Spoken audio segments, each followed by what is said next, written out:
পেটে ভাত আসিল না, পরনে কাপড় আসিল না, সিরা গেঞ্জি পরে ঘুরতা, এখন টসটসা গাল হইছে টমেটোর মতো। কোটি কোটি টাকা আর কোটি কোটি টাকার গাড়ি দৌড়াও আর ক্ষমতায় জোর করে থাকতে চাও, আর বাজে কথাগুলো বড় নিয়ে এই দেশের সমস্ত মানুষের গণতান্ত্রিক অধিকারকে হত্যা করতে চাও কেন? ছোট মুখে তো বড় কথা বলা ভালো না। কাজে আমি আজকে আপনাদেরকে বলি, দেশটা যুদ্ধ করে স্বাধীন করছিলাম বইলা এইসব বাচ্চা বাচ্চা ছেলেমেয়েরা ছোট মুখে বড় কলা বলে, কিন্তু এদেশে কিন্তু গণতন্ত্র আসবেই। আমি মরে যেতে পারি, আমাকে গুলি করে মারতে পারে, কিন্তু গণতন্ত্র কিন্তু দেশে আসবেই। এবং এদের কারো জামানত বাঁচবে না। রিয়েল ইলেকশন হইলে পরে আমি চ্যালেঞ্জ করে দিলাম, বাংলাদেশ একটা সাংঘাতিক এমন একটা জিনিস একদল লোকের হাতে পড়ছে, যারা এদের কথা বলার ভাষাটা হইল মিথ্যা কথা বলা। এরা মানুষের সামনে কথা বলে ফাঁকিবাজি কথা, টাউটের মতো রাজনৈতিক টাউট বাটপাররা আজকে বাংলাদেশের সামনে আসছে, এদের হাতে দেশ। এটা মনে হয় আত্মহত্যা করার মতো অবস্থা আসছে মানুষের। এরা কারা? যারা বলতে চায় বাংলাদেশে ইলেকশন 20 বছর পরে হবে, 15 বছর পরে হবে, মিনিমাম 10 বছর পরে হবে।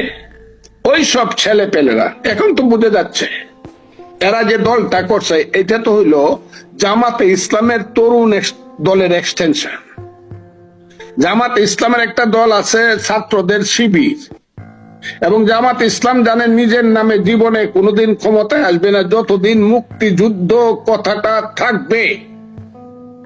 পৃথিবীর ক্যালেন্ডারে 1971 সন যতদিন লেখা থাকবে ততদিন জামাত বাংলাদেশের স্বাধীন বাংলাদেশে ক্ষমতায়, যদি পরাধীন হয় সেটা ভিন্ন কথা, স্বাধীন বাংলাদেশের ক্ষমতায় আসবে না।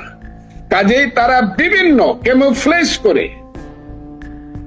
রং বেরঙ্গের দল সাজাচ্ছে, এবং তাদেরই একটা তরুণ দলের নাম হইল যে এই যে নাগরিক পার্টি, না জাতীয় নাগরিক পার্টি। এটা হলো তাদের তরুণ দল, এটা হলো তাদের ফেস। এই ফেসের মাধ্যমে এখন বাংলাদেশের সমস্ত কথাবার্তা বলাবে এবং বাংলাদেশের স্বাধীনতা সার্বভৌমত্বের সর্বনাশ করবে। এই কথাটা আমি বলে দিলাম, কারণ এরা যে ধরনের কথা ওই ফুল দিতে গিয়া বলে, এরা ফুল দিতে গেল কেন? এরা কি বাংলাদেশ বিশ্বাস করে? বাংলাদেশ বিশ্বাস করলে কি এরা কি বলে সেকেন্ড কি রিপাবলিক তো থাকে না? আমি তো উম্মি মানুষ, লেখাপড়া জানি না তো। সেকেন্ড কি? সেকেন্ড রিপাবলিক বলে। সেকেন্ড রিপাবলিক, হ্যাঁ, সেকেন্ড রিপাবলিক বলে। ওই বেটারা